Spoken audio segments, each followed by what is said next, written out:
Olá amigos, tudo bom? Eu sou André Rosa, professor de História, e hoje nós vamos ter uma missão. Nós vamos nos comunicar hoje pensando em uma determinada matéria muito importante pela consciência que eu vou lhe dar, mas ao mesmo tempo, hoje em dia é uma das matérias mais desprezadas em alguns tipos de prova. O nosso site Desenrolado é um site que na verdade deve ser chamado não de site, mas sim de uma escola virtual.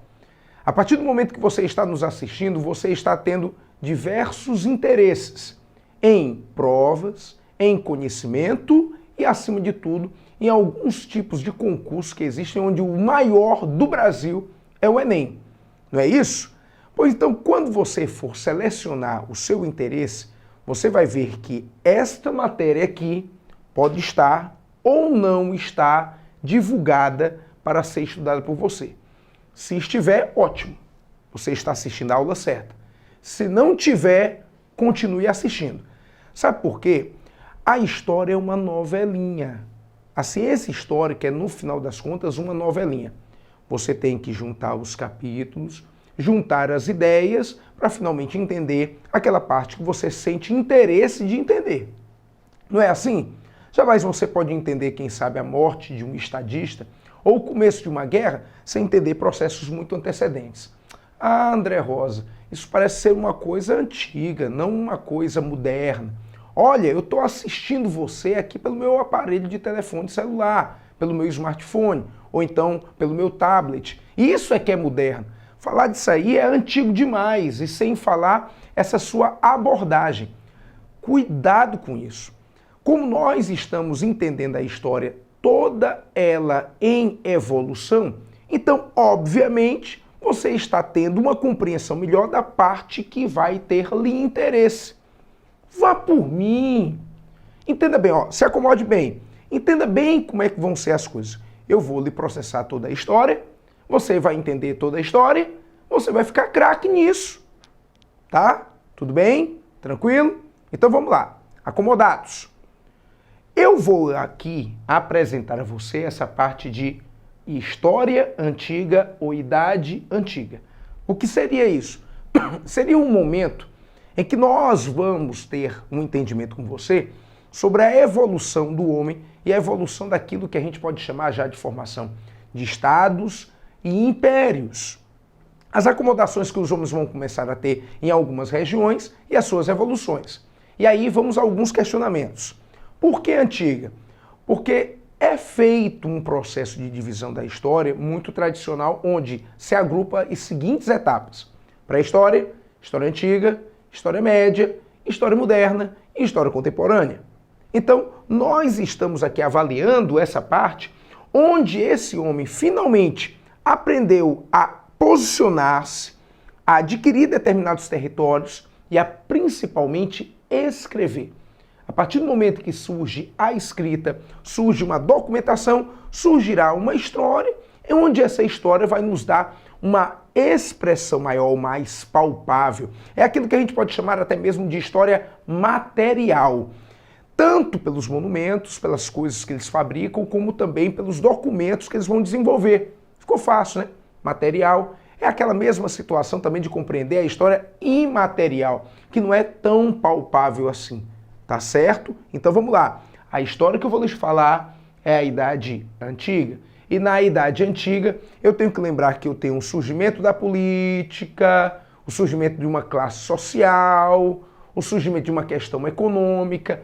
Vixe, que coisa chata! Eu não consigo entender essas coisas não. Claro que você consegue entender. Por que você não consegue entender? Se tudo está ao seu redor. Qual é a sua classe social? Qual a sua a vontade, qual o seu desejo de evolução? Você não está querendo necessariamente evoluir, fazer essas evoluções todas? Qual é o seu sistema econômico? Se você está me assistindo, nós estamos vivendo aqui nesse período do século XXI, então você está vivendo o século do capitalismo, o desenvolvimento do sistema capitalismo, quem sabe até focalizar o processo neoliberal? Pois é, só entender aqui. Nós estamos vivendo o período da Idade Antiga. Nessa Idade Antiga, nós temos dois modos de produção que devem ser destacados.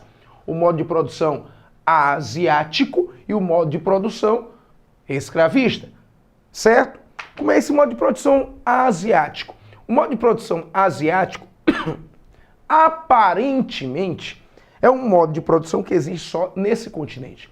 Mas na verdade não é bem assim. O modo de produção asiático surge em algumas civilizações dessa região. E essas civilizações, elas vão ter como principal característica a ideia de um Estado bem centralizado. Esse Estado centralizado faz com que exista tributos, arrecadações, um sistema rígido de controle. Por isso, grandes povos daquele período, como por exemplo, Egito e Mesopotâmia, tem esse sistema chamado de modo de produção asiático, que você deduz que é um sistema tributarista despótico, onde esse sistema tributarista despótico, olha só como faz sentido, sistema, que é o processo de arrecadação, tributarista, porque tem tributos, despótico, que vem de déspota, e déspota é o chefe, é o governante, é o centralizador. Então é um Estado centralizado. Certo? Nesse processo de Estado centralizado, o Egito entra muito bem. Quem aqui não lembra que o chefe maior do Egito é o chamado faraó e ele é visto até mesmo como um deus, uma representação de grande poder. Então, esse modo é o modo de produção existente para aquele determinado povo, como na Mesopotâmia também. Enquanto no Egito é faraó, na Mesopotâmia é o patese, mas ambos representam uma centralização política muito forte, tá certo? Já quando você estuda modo de produção escravista, você vai para um outro tipo de povo, que não está aqui representado. Porque aqui eu estou representando principalmente a chamada Antiguidade Oriental.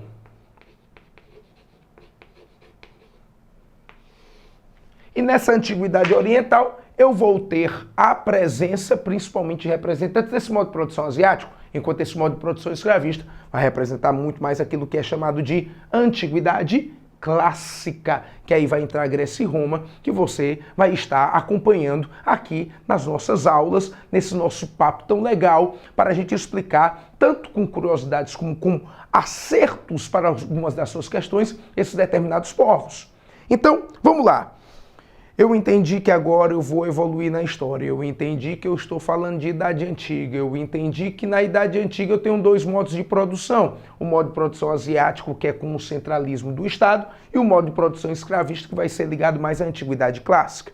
Eu entendi que nesse período eu vou ter alguns povos que representam isso, principalmente povos como o Egito e a Mesopotâmia, mas eu entendo também que na Idade Antiga eu terei Egito, Mesopotâmia, hebreus, persas, Fenícia e Creta como representantes. E aí, na sequência exatamente das nossas aulas, você vai observar quais são as características delas, mas principalmente lembre dessas: estados centralizados, grande tributação e principalmente representações até mesmo desses chefes políticos, uma figura de deuses. Aí você diz, por que foi assim? Eu vou fazer uma provocação, é bem rápida. Espero que vocês, independente de onde estejam, independente do seu credo, até me perdoem pela provocação que irei fazer. Mas tipicamente o pessoal usa as religiosidades para benefícios individuais.